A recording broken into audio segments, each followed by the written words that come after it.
The time has come, the walrus said, to start the stream back up again. Here we are again, ladies and gentlemen, for legalism. We're here for legalism this time. Kind of one of those topics that you don't hear a whole lot about. Oh God! Hold that thought. Stop it. Fucking hell. Okay, have my stream muted, but for some reason an advertisement popped up and said, "Hey, you're gonna listen to me." And I said, "Why? Why would you do this?" Oh, whatever though, that's sorted. Okay, so yeah, we're gonna talk a little about legalism. This is one of those topics you're not gonna hear a whole lot. Well, this is a form of Chinese philosophy that you'll hear a lot about in the States occasionally. In regards to Chinese philosophy, largely because this is one of the few that, for some reason, everybody adopts, but nobody likes. But to understand that, we have to get through pretty much everything else. So let's get started.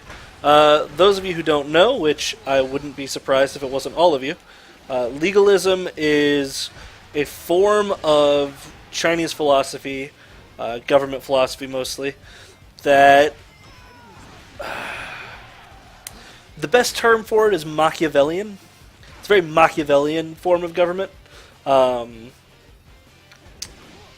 As I said, you guys will hear about it mostly in the States by virtue of one of its primary texts, which is Sun Tzu and the Art of War. Well, Sun Tzu and the Art of War.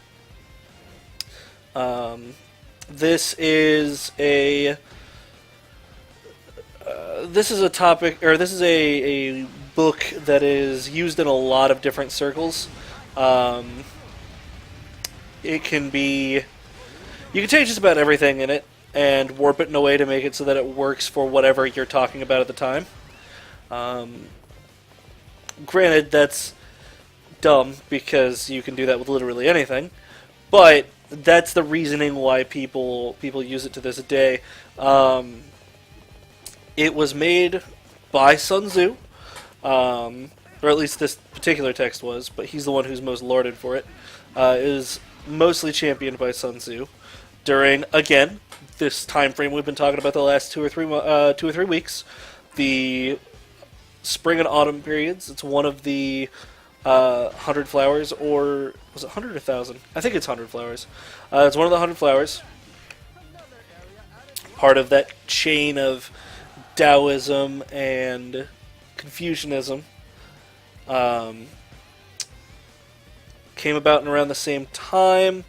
There's actually a pretty interesting story that goes with sort of the first chance that Sun Tzu had to put any of this into practice. The general gist of the story is, at one point Sun Tzu was going around trying to find, work in someone's court, someone's empire, and he went up to one of these rulers and said, "Hey, if you hire me, I will be able to turn literally anyone you want to throw at me into an accomplished fighter within a week's time. Hell, I can make literally anyone get into, battle formations and stuff and get prepared for combat." And naturally, the leader of this area at the time was like, "You're fucking high, you can't do that, that's stupid, you're stupid." But, you know what? Can't be any more stupid than some of the other stuff I've heard come out of people lately. So, give it a try, see what you can do. So, he found the most complicated group of people he could possibly find, to the most frustrating group of people he could find, to turn into warriors and get into battle formations at Sun Tzu's request. This group of people was pretty much all of his court concubines.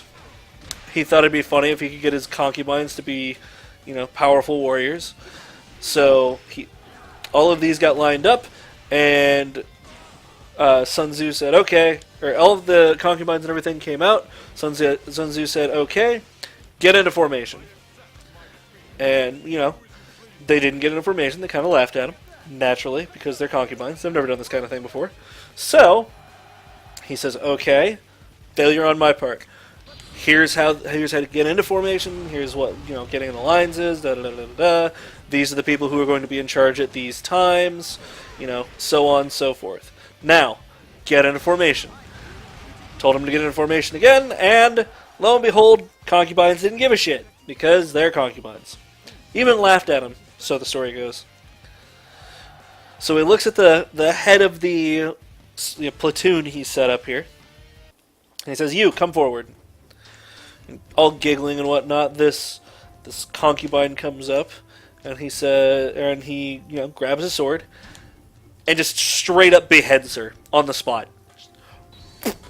dead. Naturally, this catches a few people's attention, namely, all of the concubines who were supposed to be obeying Sun Tzu's orders. After he beheaded her, he said, "Okay, get into formation." Lo and behold, these concubines got into formation this time. Can't imagine why they would do that. Naturally, the leader of this area, we'll call him a king for right now, but that's probably not accurate. This king at this time frame, goes over and is like, "Dude, what the hell? Why did you kill my concubines?" And Sun Tzu says, "Well, the first time they didn't obey me was obviously my fault. I didn't explain what I wanted them to do well enough.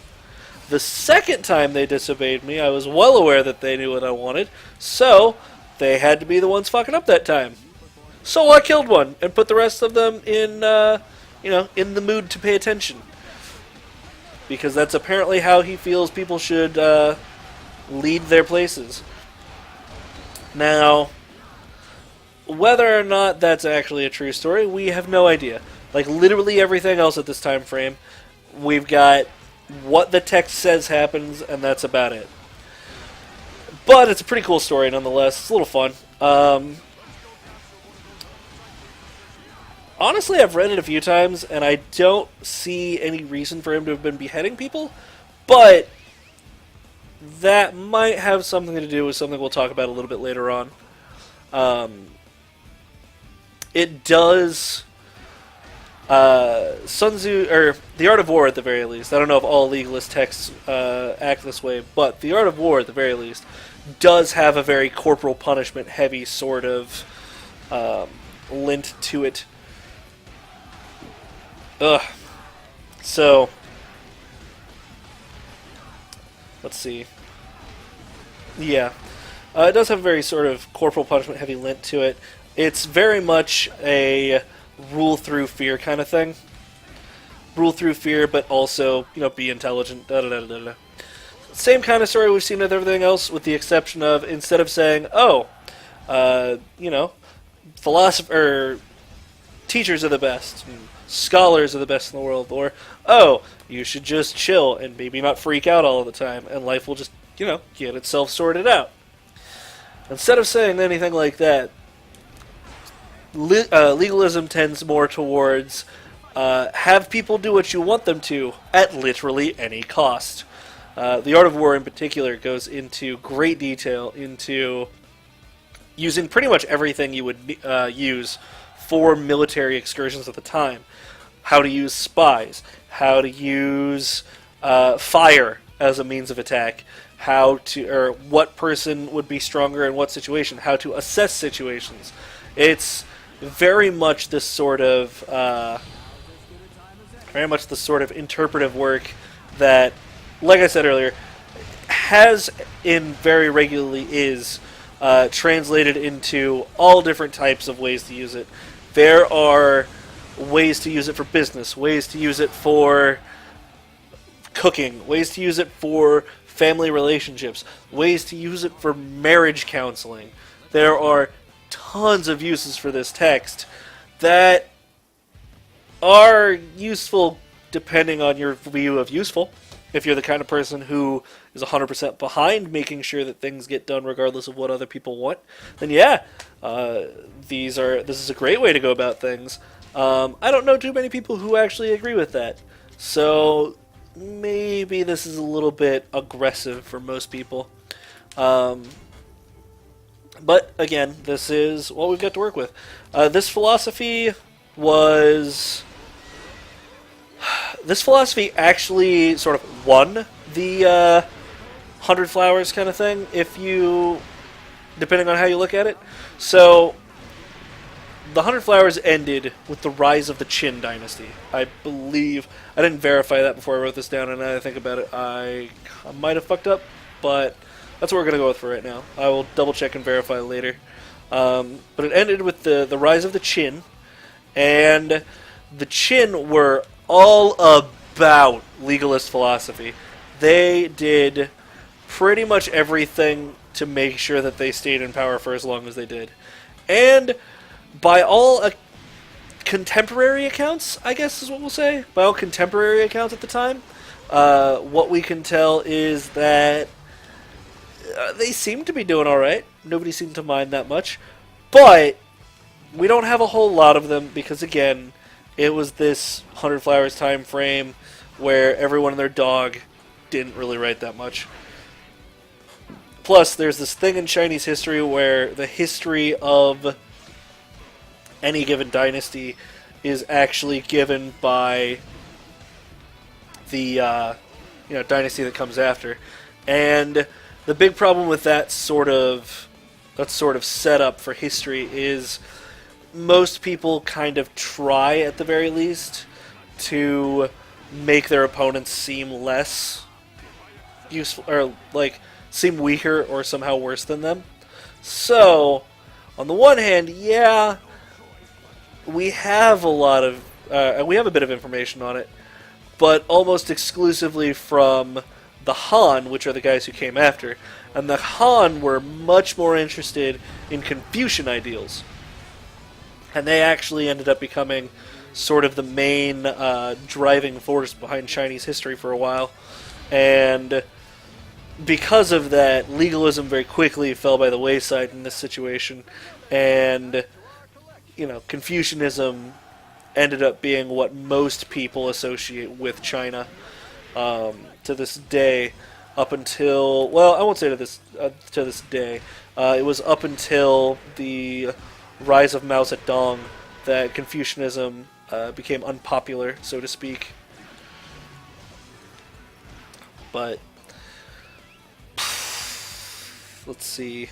So, use of the Qin, use in modern times. Yeah, like I said before several times, use in modern times is pretty all over the place. It's used for everything. People use it for, well, like I've already listed, they've used it for business, they've used it for marriage counseling, they've used it for parenting in some cases. I'm pretty sure you can find a version of the Art of War, if nothing else, for just about every social situation you'll find yourself in ever.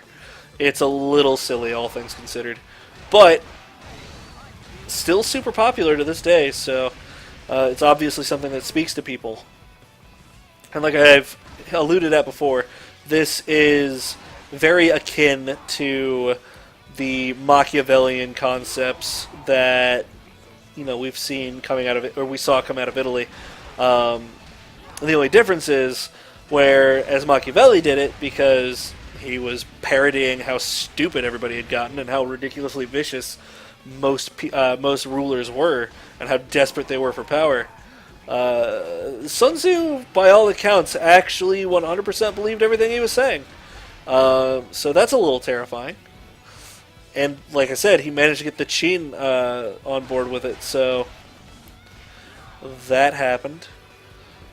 Let's see, do I have anything else? I don't really have anything else. These philosophy ones ended up being a lot shorter than I really wanted them to, based solely on the fact that, honestly, I don't really like talking too much about philosophy.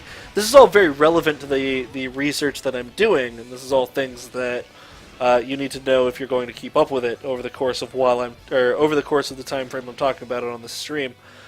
But it's not fun. It's not sexy. Not like some of this other stuff, like where we're talking about Guan Yu and his beard that's so magnificent it stops assassinations. But, I mean, it's necessary. It's vital. It's vital information to what we're talking about for everybody to fully understand it. But, don't really have a whole lot else to go with right now. Let's see, we covered modern uses, general philosophy, story of the beheading concubines. I don't know why I find that story so hilarious, I just do. Like, for some reason, it's just really funny to think that at one point in someone's life there was an army, a small platoon of concubines that was put in line by beheading. Also that someone would be so snarky that they would behead somebody just to get them to shut the fuck up for 2 minutes and do what they're told. But I don't know. Maybe that's just me. Burn! Fucking love Bang Tong. Yeah, don't really have much else. We still need to cover... We have a couple of things we need to cover before we're straight up done with talking about philosophy. We should cover Buddhism at some point. Just a little brief aside, honestly. Nothing too major. And we should cover Chinese mysticism at some point. But I don't have nearly enough information for that one, so I don't know if I want to touch that just yet. We may save that for a later date. We also might save Buddhism for a later date because I have a class where I'll be doing a lot of studying for that here. Not soon, but within the next couple of months. So we could do that then. I don't really know what we'll be doing next. We'll kind of figure it out from here. We'll either be doing Buddhism, which I doubt. We'll probably pick up Buddhism later, or we'll do a brief recap of chapters 1 through. Well, nah. We'll jump into chapter 4. If you guys want to catch up on the rest of the information, or the rest of the stuff we've been working on, you can go on YouTube and check it out there. We have a bunch of episodes up there already. We'll be posting this video next week, and it should be a lot of fun. We are Creepy Bard on YouTube, just like we are here. We're a little hard to find because YouTube, we don't get searched very often. And YouTube likes to place us... YouTube likes to think that people don't know what they're typing when they look for us. So, it tells people that we don't exist. It's kind of an asshole like that. But, clicks are clicks. So, look us up on YouTube. We are Creepy Bard. You'll be able to catch up on the last 4 episodes of the Romance of the Three Kingdoms chapters. And, yeah. Thanks for watching. Hope to see you guys again soon. Goodbye.